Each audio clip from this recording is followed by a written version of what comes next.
প্রিয় দর্শক, আজকে আমি আপনাদের স্বাগত জানাচ্ছি। আমি শাকওয়াত হোসেন সেলিম। আজ আমাদের অতিথি প্রবাসী গানের পাখি খ্যাত নতুন প্রজন্মের অহংকার ফারজানা পপি। আপনাকে স্বাগত আমাদের স্টুডিওতে। প্রিয় দর্শক, ফারজানা পপি আসলে প্রবাসে গানে যেখানে কোনো অনুষ্ঠান সেখানেই তার ডাক পড়ে এবং তিনি নাটকও অভিনয় করেছেন। তার অনেক গুণের অধিকারী তিনি। আমরা তার অনেক বিষয় আমরা আজকে জানবো। আমি প্রথমে পপির কাছে জানতে চাইব যে আপনি কখন যুক্তরাষ্ট্রে আসেন, সেই সময়টার কথা যদি বলেন।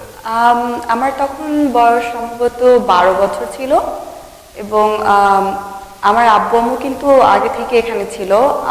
আমাকে আসলে নিয়ে আসতে পারেনি, এটার একটা কোটা ছিল, তখনকার ভিসার কোটা ছিল, ওটার কারণে আমি আসা হয়নি। কিন্তু আমার আব্বু আম্মু 1992 থেকে এখানে আছে, কিন্তু আমি আসতে আসতে হয়তো তখন 2002 ছিল আমি যখন আসি।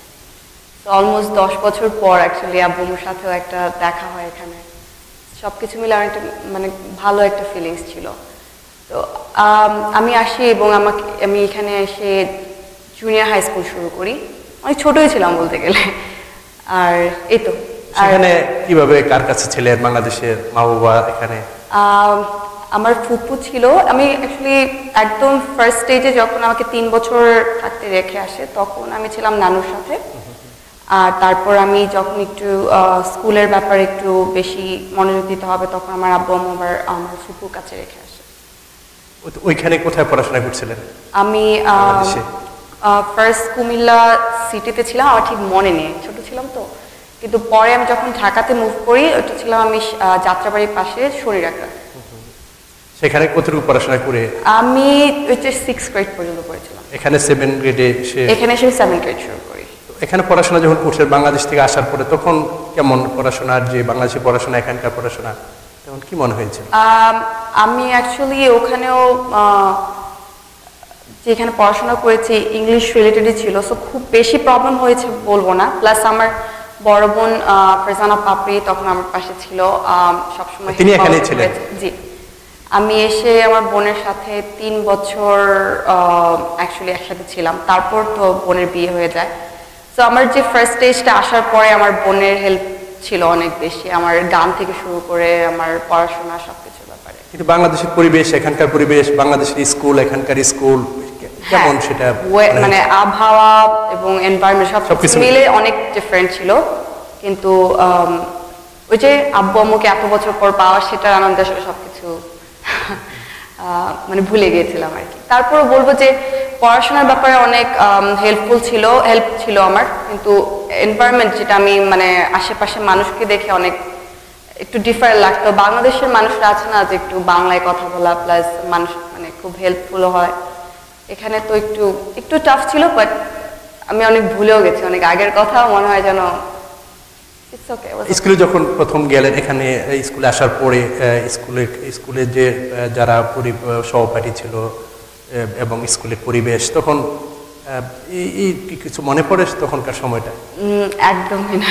আর এই যে পড়াশোনার পাশাপাশি বাংলাদেশের পড়াশোনা একরকম, এখানকার পড়াশোনা অবশ্যই ভিন্ন রকম। এখন ইংলিশ মিডিয়াম, সবকিছু ইংলিশ।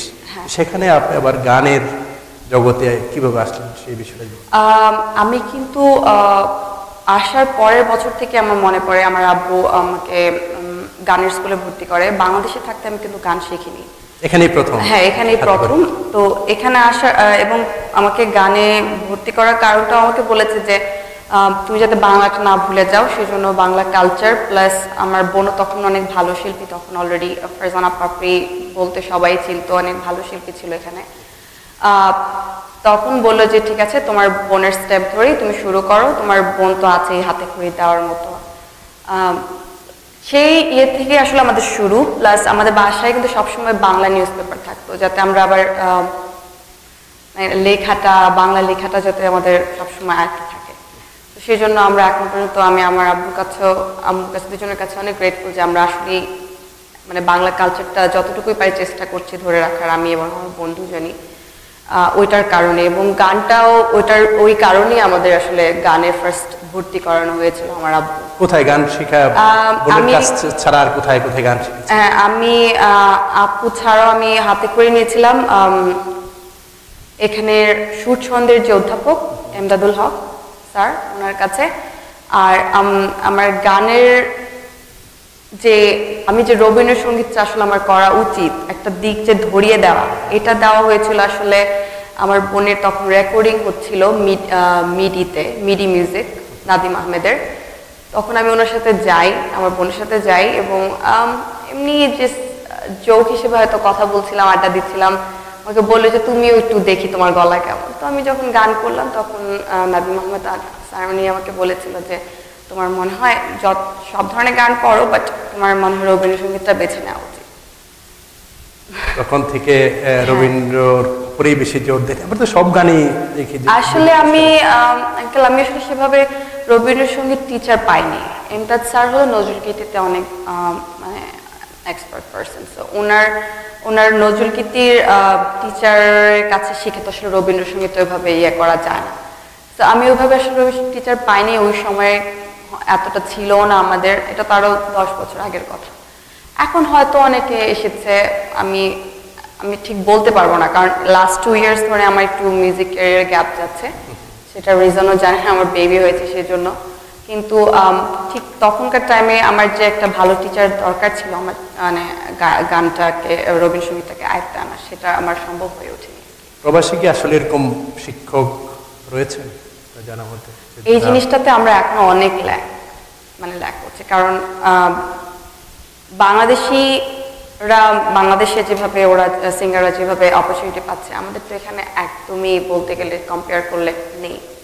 তারপরও আমাদের নিজের ইচ্ছা থেকে যতটুকু করছি সে মানে ততটুকু দিয়ে আমরা চাচ্ছি, এবং আমার মনে হয় আমরা অনেক এগিয়ে গেছি অলরেডি। কিন্তু দেখেন বাংলাদেশের শিল্পী অনেকখানি আশা কমে গেছে, তাই না? লাস্ট 10 ইয়ার্স আগে, 10 বছর আগে তো তাও দেখা যেত প্রত্যেক প্রোগ্রাম হলেই বাংলাদেশ থেকে শিল্পী আনা হচ্ছে। এখন কিন্তু অলমোস্ট একদম বেশি বড় কোনো প্রোগ্রাম না হলে আর আনা লাগছে না। আর ক্লোজ আপ যে ওদের তো আর আনাই লাগছে না দেখা যাচ্ছে, কারণ এখানেই কম্পিটিশন শুরু হয়ে যাচ্ছে। যে স্টার সার্চ বলুন, অনেক প্রোগ্রাম এখন শুরু হচ্ছে। আপনি যখন গানটা শুরু করলেন বিভিন্ন অনুষ্ঠানে, কখন থেকে শুরুটা? ওই যে আমার বোন যখন গান করতো, আমার ঠিক ফার্স্ট শোটার কথা মনে নেই, বাট আমার এটা মনে আছে যে আমার কোনো বোনের কোনো প্রোগ্রাম ছিল, আর তখন তো এত শিল্পীও ছিল না। দেখা যায় যে আমাদের ছোটদের দিয়ে শুরু করতে হতো প্রোগ্রাম। তো আমি একটা গান কোনো নতুন শিখলাম, যে ঠিক আছে তাহলে তুমি শুরু করো, এরকম। তো আমার কোনো বোনের কোনো একটা প্রোগ্রামে আমার প্রথম গান করা হয়।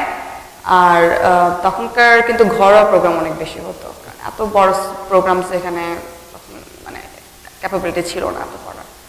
একটা ঘরোয়া প্রোগ্রাম আমার মনে হয় আমি করেছিলাম প্রথম গান। তো এখন গানের বিভিন্ন প্রোগ্রামে ডাক পড়ে আগে থেকে অনেক বেশি, কিন্তু যে এখানে কথা শোনা যায় যে শিল্পীদের যে সম্মানের যে বিষয়টা, যে সেটা আসলে কতটুকু, সেটা কি সম্মানজনক, যে আসলে কি এখানে পেশা হিসেবে নেওয়ার মতো সে অবস্থা আছে কিনা প্রবাসে? আসলে ওই যে বললাম, আমাদের যেহেতু অ্যাবিলিটি নাই এত শেখার, সেজন্য দেখা যায় মানুষের ইচ্ছাটা একটু কম থাকে, কারণ এটা দিয়ে তো আমরা আসলে বেঁচে থাকতে পারবো না ওই আয়টা দিয়ে। তো যথাক্রমে আমরা যেটা করি, এটাকে প্রফেশন হিসেবে না নিয়ে সাথে আমরা কোনো জব করছি। আর জব করলেই যেটা হয়, ইন্টারফেয়ার হয়। একটা সিঙ্গার কিন্তু শুধু সিঙ্গারই থাকা উচিত, কারণ তাহলে আমাদের চর্চাটা থাকবে, সবকিছু থাকবে। তো যখন আমরা আরেকটা প্রফেশন অলরেডি বেছে নিচ্ছি, তখন এটা ইন্টারফেয়ার্স হচ্ছে। আর সেটা হলে দেখা যায় সঙ্গীতে আমরা সময় দিতে পারছি না ততটা। আর সেটা হলে হয় কি, যেহেতু আমরা ওইভাবে সময় দিতে পারছি না, আমরা যথাক্রমে বাংলাদেশের তুলনায় আমরা ওইভাবে এত বেশি বড় সিঙ্গার অত হতেও পারছি না। আর তখনই যেটা হয়, আমরা সম্মানটাও পাচ্ছি না, মানে একটার সাথে একটা যুক্ত হয়ে যাচ্ছে আর কি। মানে পেশা হিসেবে নেওয়ার মতো এখানকার যে বর্তমান যে বাঙালি সমাজ রয়েছে, যে অডিয়েন্সটা রয়েছে, আসলে কি সেটা সম্ভব কিনা? অডিয়েন্স ভালো আছে, কিন্তু হ্যাঁ, বাংলাদেশে যেরকম সেখানে সেই তুলনায় আমাদের এখানে অডিয়েন্স অনেক ভালো, শ্রোতারা আছে। আর সেই জন্যই কিন্তু এই যে প্রোগ্রামগুলো অনেক বাড়ছেও ইদানিং। দেখছেন যে প্রতি উইকেন্ডেই সবাই প্রোগ্রাম করছে, এবং প্রোগ্রামে অনেক দর্শকও হচ্ছে। কিন্তু ওই যে বললাম, আমাদের এখনো ওই পরিমাণ আর্নিংটা হচ্ছে। আমাদের যেমন সিঙ্গারদের একটা আর্নিং দিয়ে, ওটা দিয়ে আমাদের চলতে হবে, রাইট? ওটা তো কখনো এখানে এই দেশে থেকে সম্ভব না, কারণ আমরা সেই পরিমাণ আর্নিংটা পাচ্ছি না, সেটা দিয়ে আমাদের সংসার চলছে না। সো স্বভাবত আমাদের অন্য জব দিকে যেতে হচ্ছে। এটা হয়তো সাইড শখ হিসেবে আমরা করছি, এরকম শখ হিসেবে এখন পর্যন্ত। তো এখানে যে সঙ্গীত শিক্ষার যে বিষয়টা আসলে কি সেই পরিবেশটা সেই শিক্ষা ব্যবস্থা বা সেই প্রতিষ্ঠান রয়েছে কিনা? এখন কিন্তু একটু প্রতিষ্ঠান বাড়ছে। আগে তো শুধু আমি যখন ছিলাম তখন মাত্র সুরছন্দ আর বিপা, তারপর হয়তো আমি ঠিক জানি না, বাট খুবই কাউন্টেড, হাতে গোনা কয়েকটা।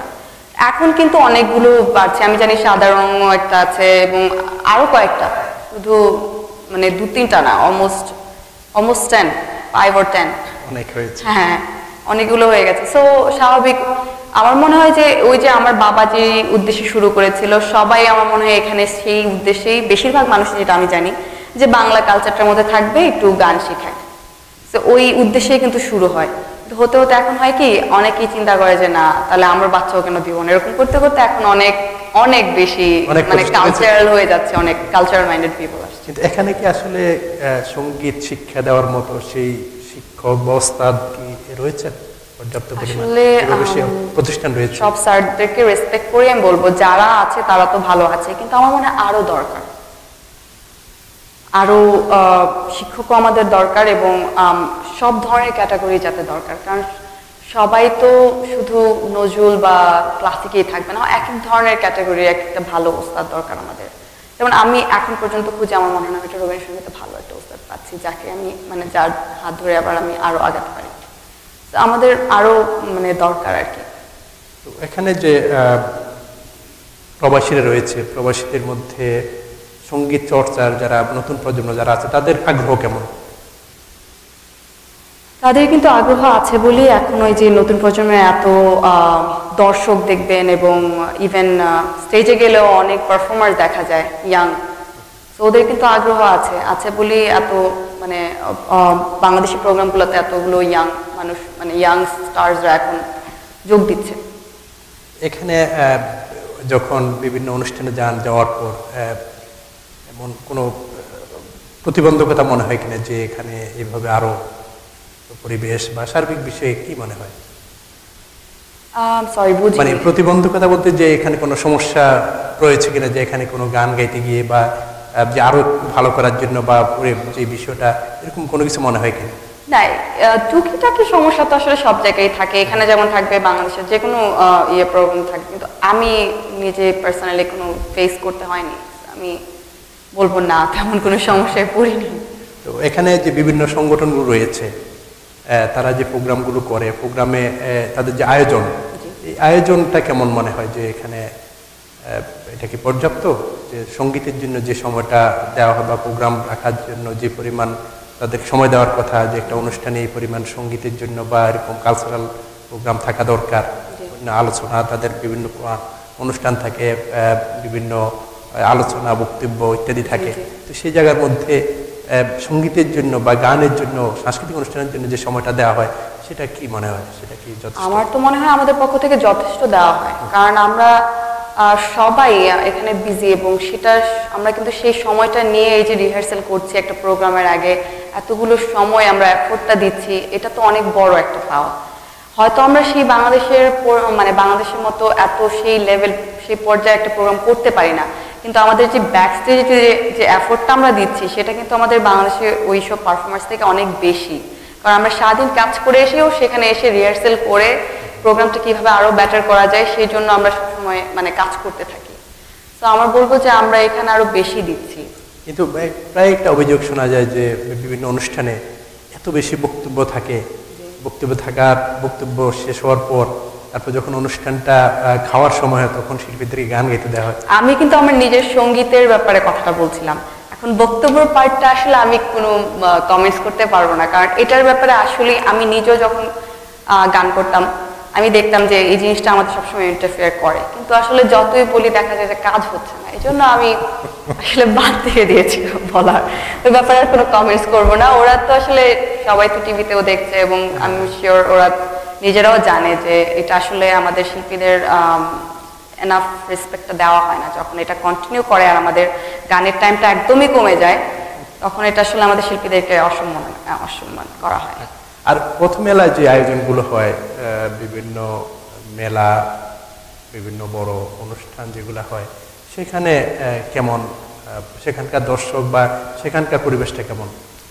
আমি মেলার ব্যাপারে একটা জিনিস খুব ইয়ে করি যে আসলে এতগুলো মেলা না করে আমি সবসময় বলি একটা অন্য কালচারগুলো তো দেখবেন যে সবসময় ওরা খুব কম করে কিন্তু এটা খুব বড় আয়োজন করে এখন বিশেষ করে মেলার জিনিসটা এত হয়ে গেছে যে এখন দেখবেন মেলাতে দর্শকটাও আস্তে আস্তে কেমন যেন কমে আসে বেশি মেলা হওয়ার কারণে কারণ প্রত্যেক মেলাতে মানুষ যেতে চায় না কিন্তু একটা মেলা হবে যেটাতে খুব বড় আকারে অনেক শিল্পী থাকবে এবং সারাদিন ব্যাপী সেখানে গান হবে দেখা যায় এখন গান শুরু হতে হতে হয়ে যায় 4টা থেকে আপনার সময়টা 7টা পর্যন্ত তাহলে তো মেলাটাতে তো আসলে আমরা যাই গান শুনতে সবকিছু একসাথে করতে তো সারাদিন শেষে গান শুরু হয় 4টার দিকে তারপর দেখা যায় 7টার মধ্যে শেষ মেলা এটা খুব কম টাইমের জন্য হয়ে যায় আর আমার মনে হয় এটা আমাদের দর্শকদের জন্য মানে পোষায় না জিনিসটা তা আমার মতে মেলার ব্যাপারটা হওয়া উচিত একটা বড় আকারে এবং সবাই মিলে একটা যদি বড় করে করতে পারে একটা না মানে আমাদের সামার থাকে কয় মাস 3 মান্থস রাইট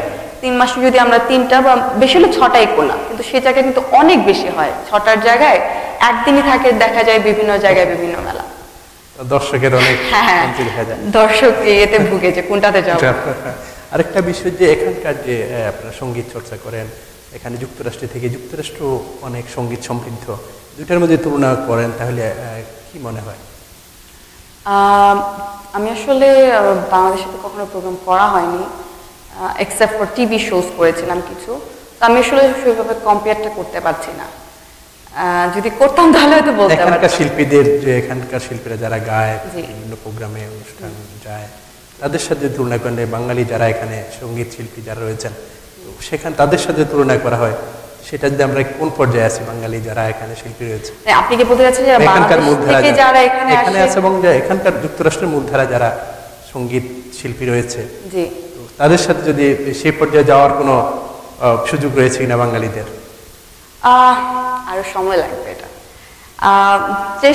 চেষ্টা অনেক শিল্পী অনেক বড় জায়গায় উঠেছে ওই সাথে আমি জানি কিন্তু ওই লেভেলে যাওয়ার আমাদের আরো অনেক সময় লাগবে আমার মনে হয় এখনো সেই টাইমটা হয়নি হয়তো আরো 5-10 years after maybe আর বাংলা সংস্কৃতিকে বাংলা গান সঙ্গীতকে মূলধারায় যদি তুলে ধরার প্রয়োজন অবশ্যই রয়েছে সেটা কিভাবে সম্ভব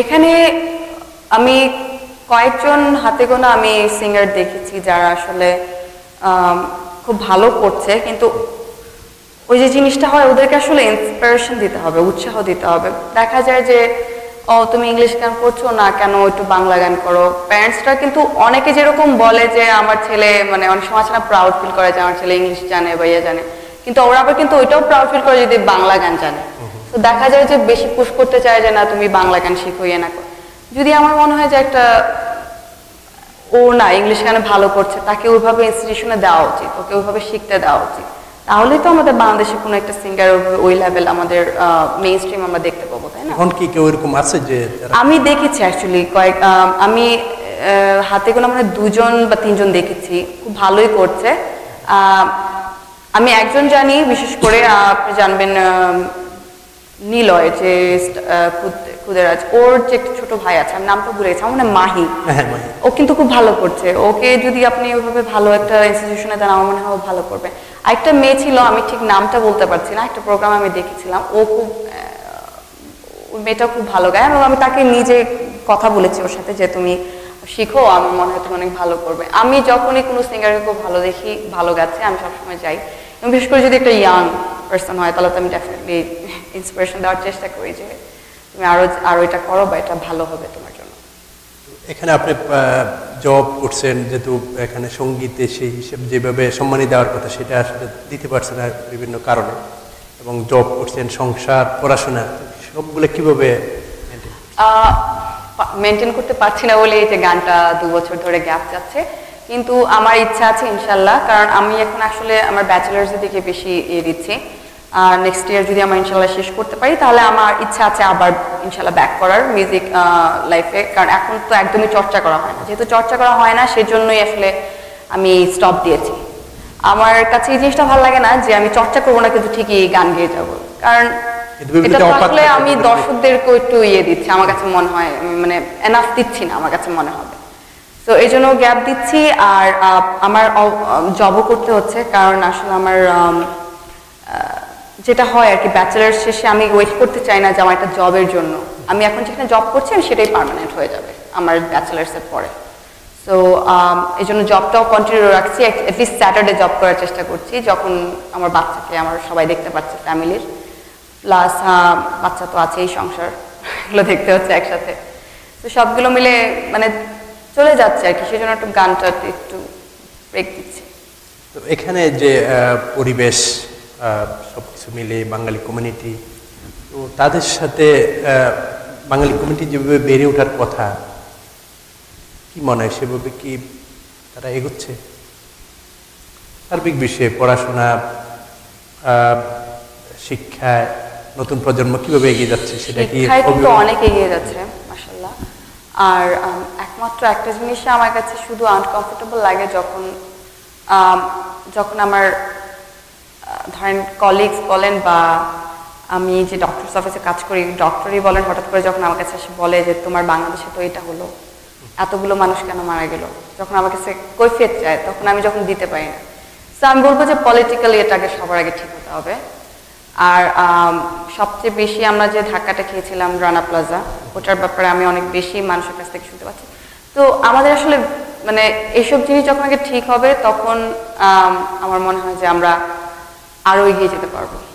তো এগুলো আমাদের অনেক পিছিয়ে রাখছে, বিশেষ করে এখানকার মানুষ যখন বাংলাদেশ বলতে ওইসব মাথায় চিন্তা আসে তখন অটোমেটিকলি ওরা নেগেটিভলি চিন্তা করে ওই দেশের ব্যাপারে। যদিও আমরা কিন্তু মানুষরা যারা বাংলাদেশিরা আমরা কিন্তু পজিটিভটা দেওয়ারই চেষ্টা করি।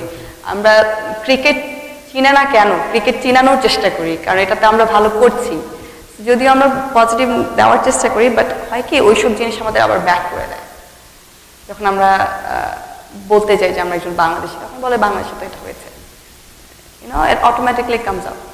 সেই বিষয়টা আসে। আমরা এই বিষয়ে আরো কথা শুনবো, আমরা একটু বিরতি যাবো। প্রিয় দর্শক, সময় হলো বিরতি পর আবার আমরা ফিরে আসবো আজকে আমেরিকা। আজ আমাদের অতিথি সঙ্গীত শিল্পী পারজানা পপি।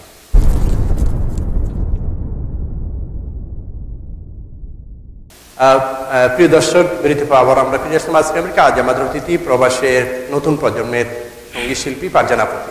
আপনাকে আবারও স্বাগত। আমরা যে বিষয় নিয়ে কথা বলছিলাম, আপনি কথা বলছেন যে বিভিন্ন জায়গায় যে বাংলাদেশের বিভিন্ন প্রসঙ্গ যখন আসে তখন একটা বিব্রতর অবস্থা পড়তে হয়। আসলে যখন আপনি কলেজে পড়ছেন তখন কি যারা সহপাঠী আছে তারা কি বাংলাদেশ নিয়ে আলোচনা করে যে বাংলাদেশ এখানকার স্টুডেন্টসরা তো ধরেন একটু ইয়াং মাইন্ডেড যারা, ওরা তো এতটা খুব বেশি খবর রাখে না, কিন্তু আমাদের যারা অ্যাকচুয়ালি ইন্টেলেকচুয়াল, আমি যেটা বললাম আমার ডক্টর বা আমার কোওয়ার্কার্স যারা একটু ম্যাচিওর, তারা দেখা যায় যে অবশ্যই বিভিন্ন দেশের খবর রাখে। তখন জানে যে আমি একজন বাংলাদেশি, অবভিয়াসলি আমার কাছে এসে জিজ্ঞেস করবে যে এটা কি জন্য হলো, রানা প্লাজায় এটা হওয়ার পরে কেন ওর বিচার হলো না, মানে কিছু জিনিস আছে যে এসে আমার সাথে ডাইরেক্ট করবে। কিন্তু আমার উত্তর আমি যতটুকু দিয়ে করে রাখার মানে চেষ্টা করি, বাট হয় কি জিনিসটা এটা তো সত্যি কথা যে মানে যখনই হলো সাথে সাথে তার বিচার করা উচিত ছিল, তাই না? যখন একটু লেট হয়ে যায় এটা তো আসলে কোনো কিছু দিয়ে একটু বোঝানো যায় না যে এই জন্য হলো বা, তো এরকম অনেক সময় অনেক ইয়েতে পড়তে হয় সিচুয়েশনে। বাট হ্যাঁ, আমরা ওই যে পজিটিভ দেখার চেষ্টা করি যে না, আমাদের এটা জাস্ট একটা পার্ট, সব দেশের একটা পজিটিভ থাকে নেগেটিভ থাকে, বুঝায় দেওয়া হয় আর কি। এখানে যারা নতুন প্রজন্ম যারা রয়েছে তারা বাংলাদেশকে আসলে কিভাবে জানে, কি মনে করে, বাংলাদেশকে কিভাবে তারা মূল্যায়ন করে, কি যদি বাংলাদেশকে তাদেরকে জিজ্ঞেস করে বাংলাদেশটা কেমন, তারা কি মনে করে? বাংলাদেশ, আমি নিজে ইয়াং মানে নিউ জেনারেশন হিসেবে বা আমার আশেপাশের মানুষের ভিউতে যেটা দেখি যে অনেকেই কিন্তু অনেক খারাপ বলে, দেখা যায় যারা দেখেনি বা অনেকদিন পরে যাচ্ছে এরকম। কিন্তু কিছুদিন থাকার পর ওদের কাছে যদি আবার জিজ্ঞেস করা হয় যে কিরকম লাগলো বাংলাদেশ, ওরা কিন্তু পুরো মানে শখ করে দিয়ে বলবে যে অনেক ভালো লেগেছে। কারণ আসলে আমাদের বাংলাদেশের মানুষরা হ্যাঁ এত আত্মীয় পরায়ণ এবং আপনাকে এত আপন করে নিবে যে এটা আসলে আপনাকে ভুলিয়ে দিবে। ইভেন যে আপনার কাদাতেও যদি হাঁটতে হয় সেটাকেও আপনার একটা আনন্দ মনে হবে। তো পরে আসার পরে দেখা যায় ওদের অ্যান্সারটা পুরোপুরি ভিন্ন থাকে যে না, যতই জ্যাম থাকুক বা গরম থাকুক সবকিছুর উপরেও আমার বাংলাদেশ খুব ভালো লেগেছে এবং আমি আবার যাব, এটা ভ্যাকেশন হিসেবে একটা অনেক ভালো ইয়ে ছিল যে আমি আবার যেতে ইচ্ছে হয়, এরকম ধরনের মন্তব্য থাকে। কিন্তু যাওয়ার আগে মানে যেতে চায়, খুব আগ্রহী, এরকম একটা কি আগ্রহ তৈরি হয় আসলে? এটা থাকে না, কিন্তু ওই যে আমরা বললাম নিউজ পেপারে কিন্তু আসে আমাদের একজন খুন হলো বা একজনের মানে বাড়ি পুড়িয়ে দিল বা এই ধরনের কিন্তু নিউজগুলো থাকে। হ্যাঁ, নেগেটিভ নিউজগুলো বেশি থাকে। ও টিভিতেও সেগুলো আসে। হ্যাঁ, তো ওগুলো দেখলে কিন্তু অটোমেটিক চিন্তা করে যে আমি গেলাম মনে আমাকে অ্যাটাক করা হবে, মানে ওই ধরনের একটা চিন্তা থাকে। ভীতি কাজ করে। হ্যাঁ, আর আপনি অলসো যদি আপনি একটু গ্যাপ দেন বাংলাদেশ বা ধরেন আপনি কখন দেখেন নাই, তখন তো অবভিয়াসলি আপনার নেগেটিভিটিটাই আগে থাকবে যে এরকমই মনে হয় বাংলাদেশ। তো আমি যেমন ছোটবেলা থেকে এসেছি, আমার প্রথম থেকে আমি জানি যে আমার বাংলাদেশ কত সুন্দর, আমি যাবো, আবার সমস্যা নেই। কিন্তু যারা দেখেনি, হ্যাঁ, বা ইভেন যারা 2-3 বছরে আসে, তাদের তো মনে নেই আসলে কি দেখেছিল বাংলাদেশ। তো তাদের কাছে কিন্তু ভিউটা থাকে ওরকমই, যে তারা একটা ভয়ঙ্কর বাংলাদেশ মনে করে, যে বাংলাদেশের এবং মিডিয়াতে যে বিষয়গুলো আসে। হ্যাঁ, আমাদের মিডিয়াতে আমার কেন জানি মনে হয় যদি কম্পেয়ারও করি ইন্ডিয়ার সাথে, আমাদের মিডিয়াতে খুব তাড়াতাড়ি নেগেটিভ ভিউটা তাড়াতাড়ি দেখিয়ে দেওয়া হয়। আমি জানি না কেন, বাট ইন্ডিয়া কিন্তু ওদের নিজের মানে ওই নেগেটিভিটিটা খুব মানে এইভাবে দেখার চেষ্টা করে যে না এত কোনো খারাপ কিছু, হ্যাঁ ওইভাবে দেখানোর চেষ্টা করে। আমাদের বাংলাদেশ মনে যেন একজনকে কাটা হচ্ছে বেয়ে হচ্ছে, ওটা একদম ডাইরেক্ট ক্যামেরাটা নিয়ে সামনে নিয়ে দেখানো হয়, খুব বিচ্ছিরি লাগে ওটা দেখতে। তো তখন বাংলাদেশ বলতে কিন্তু আপনি যদি সার্চ দিয়ে দেখেন গুগলে দেখবেন সবাই এইসব পিকচার্স গুলো আসছে, অথচ ইন্ডিয়া দিলে সেই জায়গাটায় একটা ভালো ভিউ পিকচার্স আসছে। তো মানুষ তো দেখা যায় গুগল দিয়ে এখন বেশিরভাগ দেখতে চায় যে একটা জায়গায় যাবো, ঠিক আছে আমি দেখি। তো এই ধরনের পিকচার্স থাকলে হয় কি নেগেটিভিটিটাই আসে মানে বিশ্ব দরবারে বাংলাদেশকে একটা ভয়ঙ্কর দেশ হিসেবে এরকম একটা দেখানো হয়।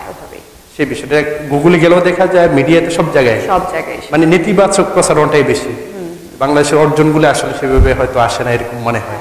এই জন্য এখন নতুন প্রজন্ম যারা আছে আসলে তারা বাংলাদেশে যেটা আগ্রহী হয় না, এই বিষয়টা আপনার মনে হয়। এবং আপনার যারা সহপাঠী রয়েছে বা যারা আপনার সাথে পড়াশোনা করছে বা নতুন প্রজন্মের যারা সহযাত্রী, তারা এরকমই মনে করে, সেটার জন্য আসলে কি করা দরকার? ওই যে আমাদের মিডিয়াতে যেভাবে কাজ করতে হবে, সেম থিং উইথ পলিটিশিয়ান, ওদেরও সবাই মিলেই কাজ করতে হবে। আমি তো আসলে অনেক ছোট মানুষ, এই ব্যাপারে হয়তো এত বেশি কমেন্টস করতে পারবো না, কিন্তু আপনারা যারা বড় তারা নিজেরা আসলে বসে এই জিনিসটা, এই যে পলিটিক্সটা সবার আগে বেশি দরকার। তারপর যেটা দরকার আসলে বলে যে বাংলাদেশের মানুষ ভালো না, আমার মনে হয় আইনটা ভালো না। আইন দিলে যে কোনো জায়গায় ভালো মানুষ হয়ে যায়। এরকম অনেক এক্সাম্পল আমরা দেখেছি, ঠিক আছে, ইরান আছে বা মালয়েশিয়া বলুন বা ওইসব কান্ট্রি, সব জায়গায় যেখানে আইন যদি প্রয়োগ করা হয় ভালোভাবে, মানুষ সবাই এমনি ভালো হয়ে যাবে।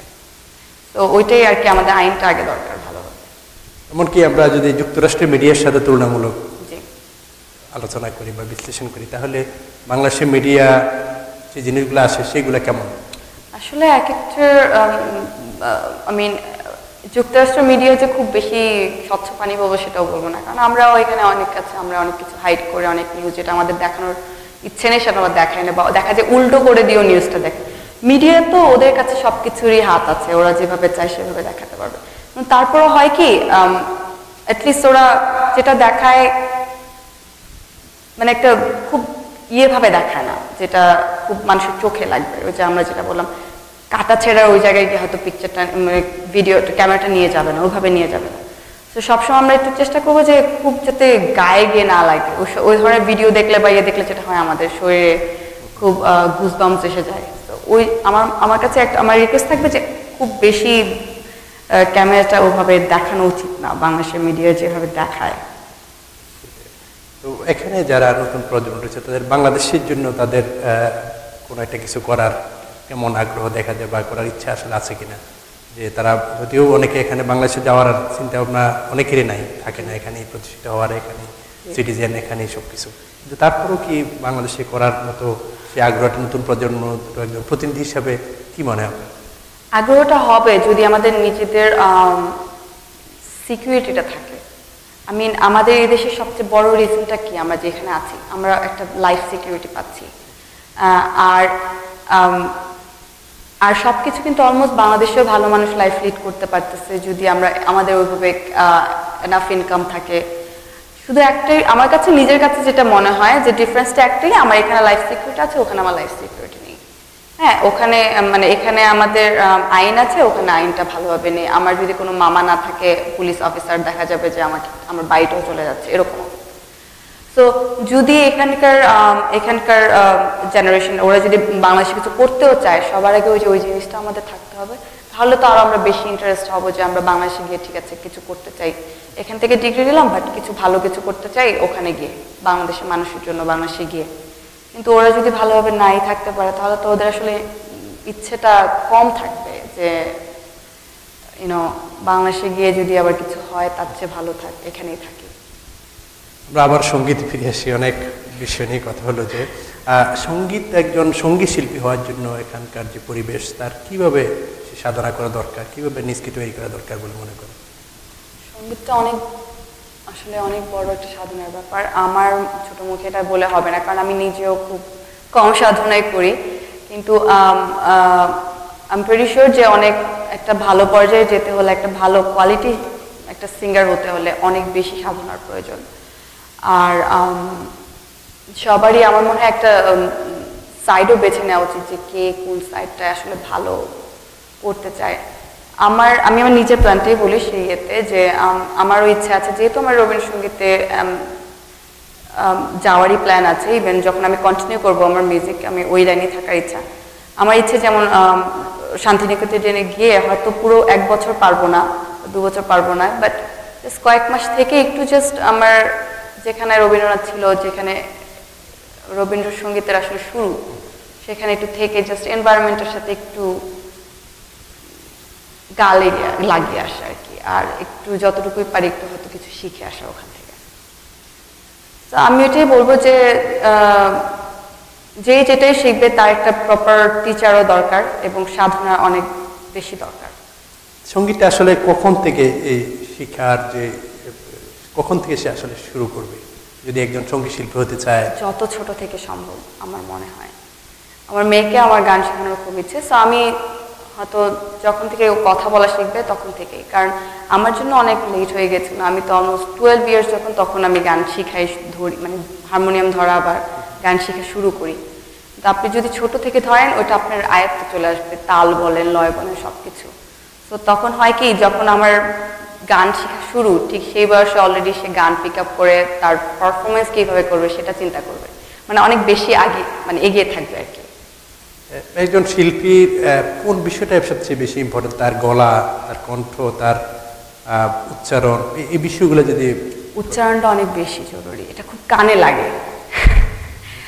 একটা সিঙ্গার হতে হলেও তার গলা তো অবশ্যই থাকতে হবে, এটা তো ম্যান্ডেটরি একদম। প্লাস আপনার লয় না থাকলে, তাল না থাকলে, এগুলো থাকলে তো কোনো সিঙ্গার মানে এটা হওয়া সম্ভব না। কিন্তু উচ্চারণটা অনেক সিঙ্গারের অনেক মানে মিসিং আছে।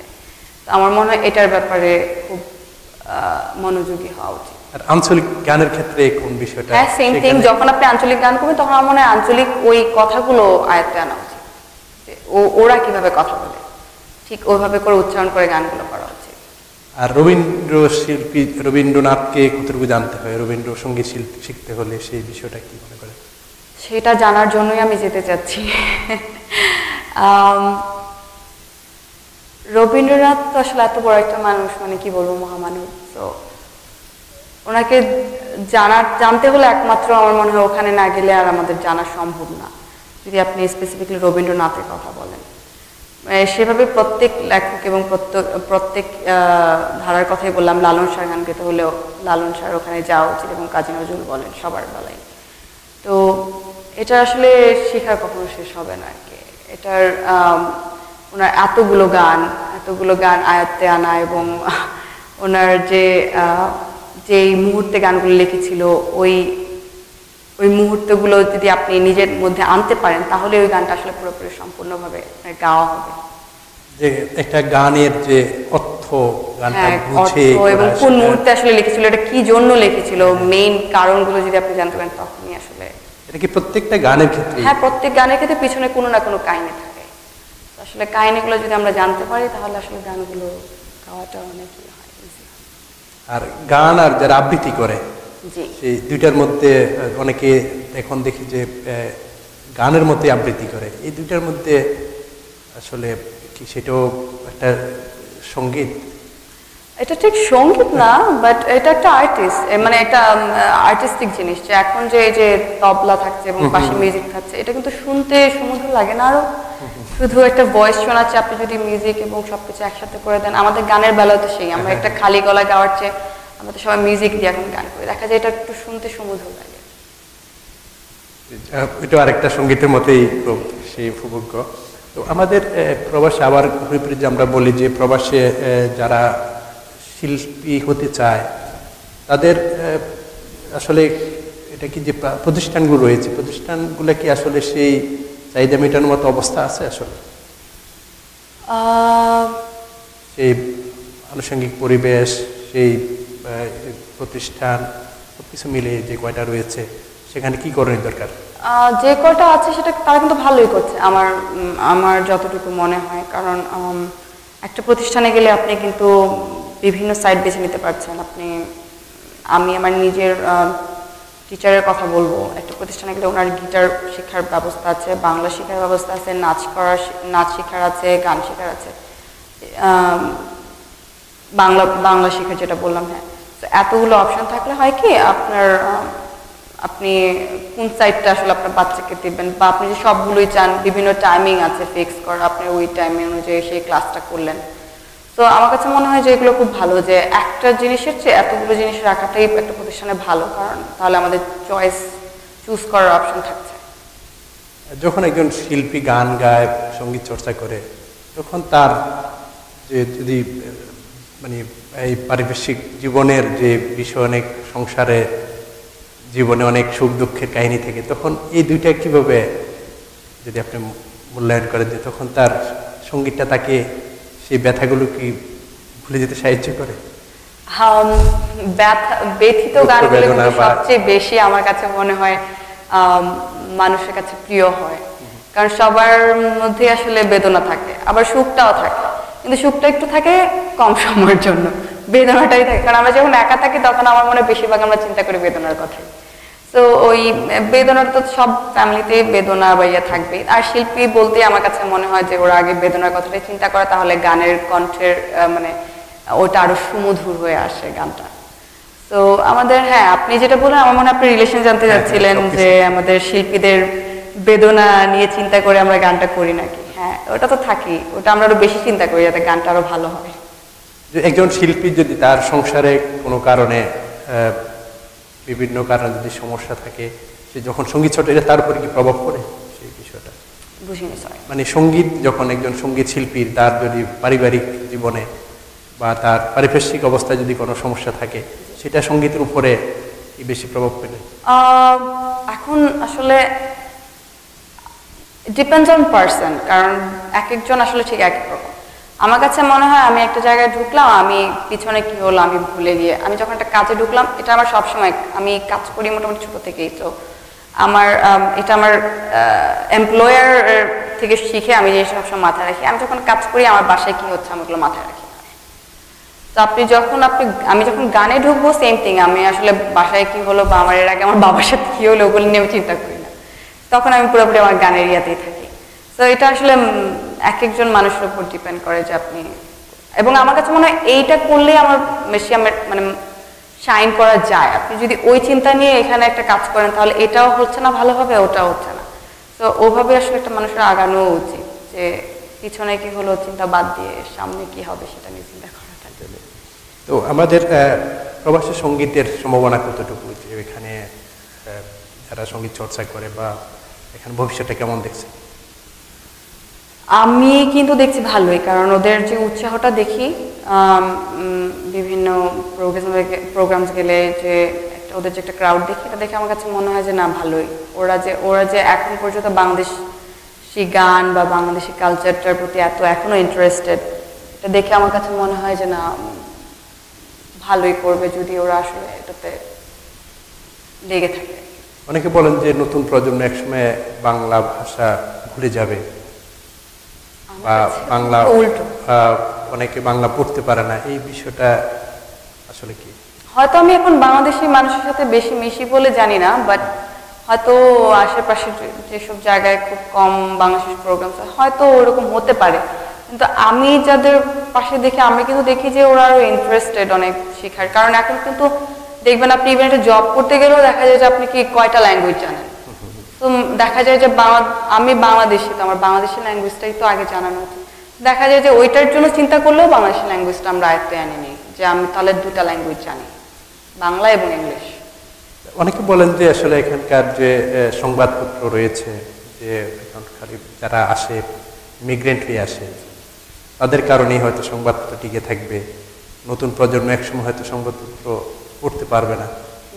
নিউজ পেপারের কথা, যে বাংলা সংবাদপত্র, হ্যাঁ, আসলে এই বিষয়টা কি মনে করেন? এটা আমার কাছে মনে হয় আসলেই হতে পারে, কারণ কি যতই আমরা বলার চেষ্টা করে দেখা যায় পড়ার ব্যাপারটা অনেকেই পারে না, বাংলা পড়ার ব্যাপারে। যেমন আমি মোটামুটি পড়তে পারি, কিন্তু আপনি যদি একটা খুব হার্ড একটা খুব ওই ধরনের বাংলা একটা ওয়ার্ড চান, তাহলে দেখা যাবে যে আমার আসলে সমস্যা হচ্ছে। এটা হলো প্র্যাকটিসের জন্য এটা হচ্ছে। এবং বাংলা নিউজ পেপার কিন্তু এখনো বাংলা ভাষায় আসছে, কিন্তু দেখা যায় কি ওই যে বিজি থাকার কারণে এখন আর হয়তো ওইভাবে পড়া হচ্ছে না বা করা হচ্ছে না। সেটার জন্য আবার ওই যে বাংলা স্কুলগুলো যদি একটু বেশি দেওয়া হয়, তাহলে আমার মনে হয় একটু অন্য কোনো রেজাল্ট আসতে পারে। তো আসলে যেভাবে এখন যে অবস্থা, আসলে কিন্তু যেহেতু বাংলা কোথাও পড়ানো হয় না, সেই হিসাবে হয়তো সেটা একটা কঠিন। একমাত্র মেইন স্ট্রিমে যদি আমরা আসলে আবার রিকোয়েস্ট করি আমাদের ইয়াদের যে একটা সাইডে যদি কোথাও বাংলা স্কুলের মধ্যে আমাদের বাংলা একটা শেখানো হয়, তাহলে হয়তো সেটা একটু ইমপ্রুভ করতে পারে অবশ্যই। আর এখানে যে সঙ্গীতের, আবারও যদি আমরা বলি যে এখানকার সঙ্গীতকে যদি আরো বেশি জনপ্রিয় করে তুলতে হয়, তাহলে কি করা দরকার? আমার মনে হচ্ছে অলরেডি জনপ্রিয়তা পাচ্ছে। অলরেডি আমাদের সিঙ্গার্সরা অনেক ভালো ভালো সিঙ্গার্স এখন বাংলাদেশ থেকে এখানে এসে পার্মানেন্ট রেসিডেন্ট হচ্ছে, এবং ওরা ওভাবে সম্মান পাচ্ছে না যদিও আমি বলবো, কারণ দেখা যায় বেশিরভাগ প্রোগ্রামেই ভালো সিঙ্গারদের থেকে মোটামুটি যারা গান করে, আমি সবাই খারাপ সিঙ্গার বলবো না, বাট যারা গান করছে তারাই বেশি শো করছে। ভালো সিঙ্গাররা কিন্তু দেখা যায় শো পাচ্ছে না, কারণ অফকোর্স লিঙ্কের ব্যাপার আছে, অনেক কিছুর ব্যাপার আছে। তো আমি বলবো যে ভালো করবে যদি আসলে ওইসব সিঙ্গারদেরকে ওইভাবে ইনভলভ করা হয়। আমাদের 5-6 বছর পর্যন্ত ওয়েট করতে হবে না, অ্যান্ড ইনশাল্লাহ 1-2 বছরের মধ্যেই আমাদের বাংলাদেশ থেকে কোনো সিঙ্গারই আনা লাগবে না, কারণ অনেক ভালো এখানে সিঙ্গার চলে আসছে যারা আমাদের বাংলাদেশের সিঙ্গার থেকে কোনো অংশে কম না। আর এখন নতুন প্রজন্মের প্রতিনিধি হিসেবে আপনি যদি মূল্যায়ন করেন যে এখানকার যে বাংলাদেশের দেশীয় রাজনীতি, এখানে আঞ্চলিক সংগঠনগুলো, সেই কি ভূমিকা রাখছে? খুবই কম ভূমিকা রাখছে, কারণ কি এত বেশি সংগঠন হয়ে গেছে। তার চেয়ে একটা আমাদের যেটা বলবো যে বাংলাদেশ সোসাইটি বলতে একটা বড় সংগঠন থাকলে কি আমাদের জন্য এনাফ না? এতগুলো সংগঠন হয়ে হচ্ছে কি আমরা আরো ডিভাইডেড হয়ে যাচ্ছি। আমাদের এখন ধরেন আমি একটা পিকনিকে যাচ্ছি কালকে, সেখানে আমার নিজের ফ্রেন্ডই হয়তো যাচ্ছে না, কারণ ওদের আবার আলাদা। এতগুলো পিকনিকে তো মানুষ যাবে না, যার যার হয়তো একটা আলাদা পিকনিক থাকে যে শুধু আমরা ওটাতেই যাবো। তো হয় কি তখন আমাদের দেখা সাক্ষাৎ কম হচ্ছে আরো। তো একটা বড় হলে হয়তো অনেক, আমি জানি যে একটা বড় হলেও কত সমস্যা হয়। একবার কুমিল্লার, আমি যেহেতু কুমিল্লার মেয়ে, আমাদের কুমিল্লার একটা অনেক বিশাল পিকনিক হয়েছিল, হয় কি একটু ম্যাসাকার হয়ে যায়, কিন্তু অ্যাটলিস্ট হয় কি যদি অনেক মানুষ ইনভলভ হয় এবং অনেক বেশি আয়োজক থাকে, তাহলে সবাই মিলে যদি করে তাহলে কিন্তু এতটা ম্যাচ হওয়ার চান্স কম থাকে। আমি ওই ব্যাপারে বলবো যে আমার মনে হয় একটু সংগঠনগুলো একটু কমিয়ে আনলে আরো ভালো হতো আমাদের জন্য। সেটা। আর নতুন প্রজন্মের যারা, তারা কি এই সংগঠনগুলোর সাথে সম্পৃক্ত হচ্ছে? আমি নিজের চোখে বলবো আমি দেখিনি। তো কারণ একমাত্র পলিটিক্যাল ভিউ ছাড়া কিছু পলিটিক্যাল ইয়াতে আছে যেগুলোতে ইয়াং প্রজন্ম ইনভলভ হচ্ছে, করানো হচ্ছে, ওইটাও বলতে পারি। কিন্তু সংগঠন ওয়াইজ আমি ইয়াং প্রজন্ম খুব কমই দেখেছি ইনভলভ হতে, কারণ এখন পর্যন্ত তো আসলে সব আঙ্কেলরাই বলবো, ওরাই এখন পর্যন্ত সংগঠন ধরে রাখছে। ইয়াং তো খুব কম ইনভলভই হচ্ছে, আনলেস হতেও পারে, আমি ঠিক জানি না, আমি বলতে পারছি না। সো আমি না শিওর হয়ে কিছু বলতে চাই না। সেভাবে মানে যেভাবে হওয়ার কথা সেভাবে হয়তো হচ্ছে না, সেটা কারণটা কি? ওই যে বলবো আমরা আসলে এত ডিভিশন পছন্দ করি না। আমাদের বিশেষ করে আমরা যে এখানে বড় হয়েছি, আমরা সবাই দেখবেন যে আমরা খুব ইউনিটি পছন্দ করি, এত ডিভিশনের মধ্যে আমাদের ভালো লাগে না। আর দেশীয় রাজনীতি যে এখানে হচ্ছে, সেটা নতুন প্রজন্ম হিসেবে আপনি কি ভাবছেন? আসলে কি এখানে বাংলাদেশের রাজনীতি এখানে কি প্রয়োজন রয়েছে? আমার মনে হয় না এখানে কি আসলে কোনো হেল্প হচ্ছে আমাদের এখানে রাজনীতি করে, আমার মনে হয় না কোনো হেল্প হচ্ছে। আমার পয়েন্ট, আমি শুধু আমার এতটুকু উত্তরই বলবো, আর কিছু জানি না। আর মূলধারা রাজনীতিকে নতুন প্রজন্ম সম্পৃক্ত হচ্ছে কি মনে হয় আপনার এখানকার রাজনীতিতে যুক্তরাষ্ট্রের হ্যাঁ হচ্ছে, আসলে কয়েকজনই হচ্ছে আমার মনে হয় না, ইনভলভ আছে। আমি নামগুলো ঠিক বলতে পারছি না, বাট আমি দেখেছি যে আসলে অনেক ইনভলভ হচ্ছে এবং এটা আমাদের জন্য অনেক ভালো নিউজ। দেশের কল্যাণে, দেশের জন্য দেশের নাম ধরে রাখছে এবং কল্যাণ হচ্ছে, কল্যাণ হবে আরো ফিউচারে হয়তো ইনশাআল্লাহ। আমাদের সময় একবারে শেষ। যেহেতু আপনি একজন প্রবাসী অত্যন্ত জনপ্রিয় শিল্পী, আপনি যদি আমাদের আজকে এই গানের মধ্যে দিয়ে শেষ করি তাহলে আমাদের প্রোগ্রামটা আমার দর্শকরা অনেক খুশি হবে। এবং আমি তার আগে আমি বিদায় নিচ্ছি।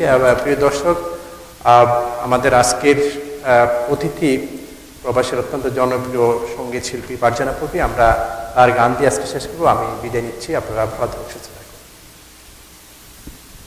এটা আমার প্রথম গান, আমার লাইফের প্রথম গান, এই জন্য আমার জন্য খুব বেশি স্পেশাল। তো ওই গানটাই করছি। কি গাবো আমি, কি শোনাবো আজি আনন্দ ধামে, পুরবাসী জানে এনেছিলে কে তোমার অমৃত নামে। কি গাবো আমি, কি শোনাবো